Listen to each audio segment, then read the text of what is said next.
Okay, you're recording. Okay guys, we're going to demonstrate posterior instrument sharpening next. I'm going to demonstrate the 204S, the Columbia 1314, as well as one of your posterior Gracies. So let's just talk about these instruments for just a moment. The 204S is a sickle scaler, just like your H67. So it's going to have two cutting edges on each side of the working end, and it comes to a point. So that means we don't have to recreate a toe around that instrument. Then as we move on to the Columbia and the Gracies, they have toes, so we will have to put the toe back on the instrument. The Columbia 1314 has two cutting edges, just like your 204S does. So we're going to sharpen both sides of the working end and then recreate the toe. And on the Gracies, of course, there's only one cutting edge on each side of the instrument, and then we'll put a toe on that instrument. So let's demonstrate the 204S first. This is sometimes one of the most challenging instruments for students to learn how to sharpen. Part of the problem is this instrument has such a dramatic bend in the terminal shank as well as the shank in general. So to make this terminal shank parallel with the operator can be a little bit of a challenge. So what I'm going to do is I'm going to show you one side of this, the easiest side first. So I'm going to sharpen this side of my working end with my stone. I have my terminal shank parallel. You guys can see that in the video right there. Your terminal shank is parallel. I'm going to place my stone at a 70-degree angle to the working end and sharpen this side of my instrument. Now here's where things get complicated. When I want to sharpen this side, you see how you can't really establish an angle with the stone or any nice stabilization coming from this side. So let me show you the easiest way to do this. What you're going to do is flip your wrist over. You're going to pull this instrument out towards you, get a firm grip on it, and then you're going to sharpen this side of the instrument coming from this angulation. The 204S is the only instrument that's going to give you trouble with this bend. It is such a dramatic, almost 90-degree bend that the stone is going to hit the top of that shank. And that's just the way it's got to be with this instrument. So it will take me more strokes, maybe applying a little bit more pressure to sharpen this side of the instrument. Let me show you that wrist flip one more time. I'm here, sharpen, sharpen, sharpen, everything is good. I need to get to this side of the instrument. We flip the palm over, pull the instrument towards me, and turn it so that my terminal shank, right here, my terminal shank is parallel, stone at 70 degrees, sharpening up and down. So that was one side of the 204S, the one with the orange band. Let me flip this instrument over. Now you have the yellow band side. Similar situation. We're going to sharpen this side of the instrument first. This is the easiest. Now to get to the opposite side, this side right here, again, can be a challenge. You're going to do the same thing. Flip the hand over, pull the instrument towards you. Now turn it around in your palm so that I have a parallel terminal shank, and I've got the working end free to get the stone where I need it.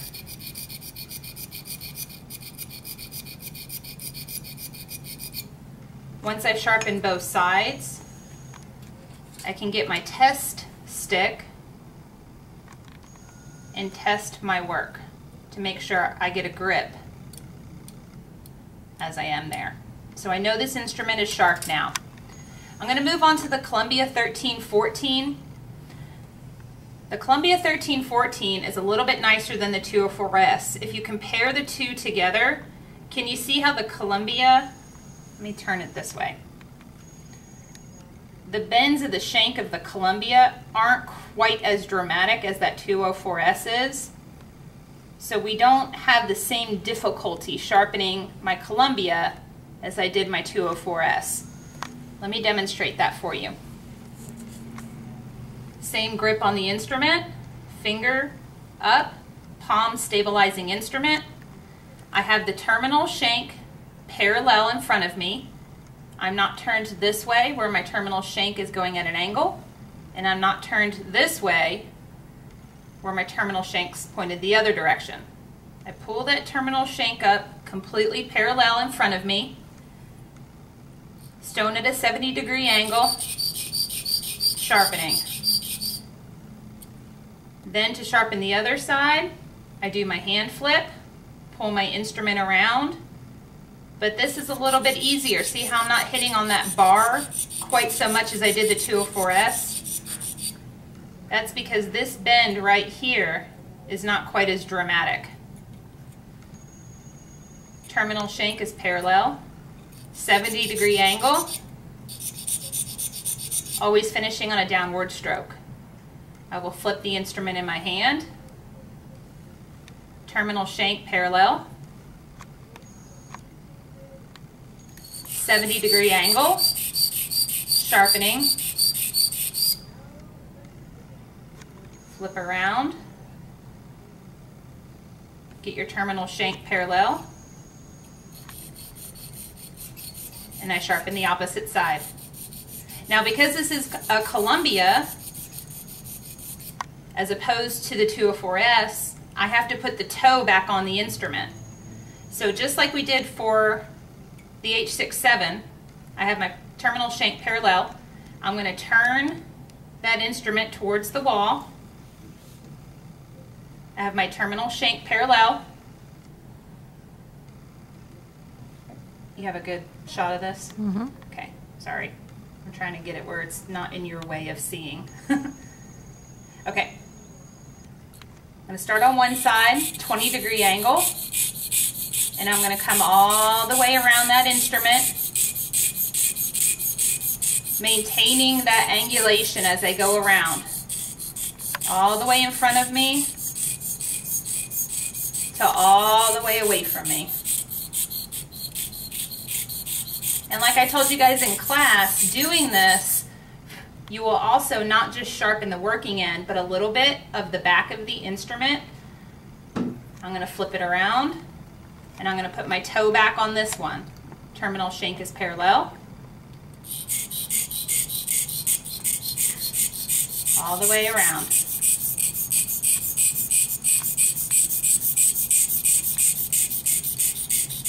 Depending on how dull your instruments are going to determine how many strokes you have to take with your stone. All right, last instrument to show you, a posterior Gracie. This is the 1112. Same rules apply as with the Gracie 1-2. I need to figure out which side is the cutting edge. I put the terminal shank parallel right in front of me. I can tell that this side of the instrument dips down, so that's the side that I need to sharpen. I'm going to hold my instrument with a stable grasp, terminal shank parallel right in front of me, 70-degree angle, up and down. Turn it towards the wall, put the toe on.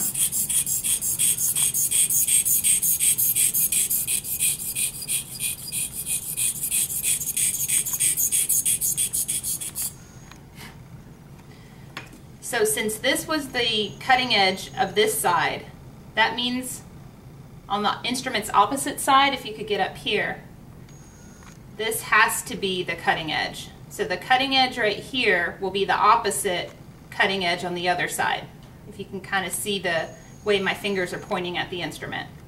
So when I flip this instrument around and I don't move my finger, that's the cutting edge right there.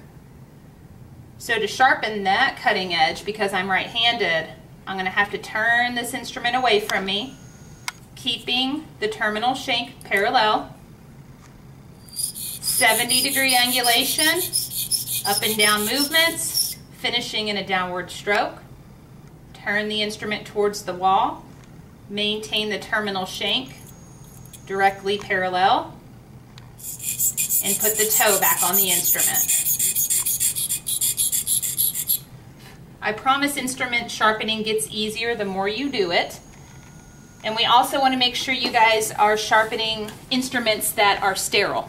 We don't want to sharpen dirty instruments, because as you're building this skill, if you were to slip and cut yourself with a dirty instrument, that could create a lot of problems. So we always sharpen sterile instruments.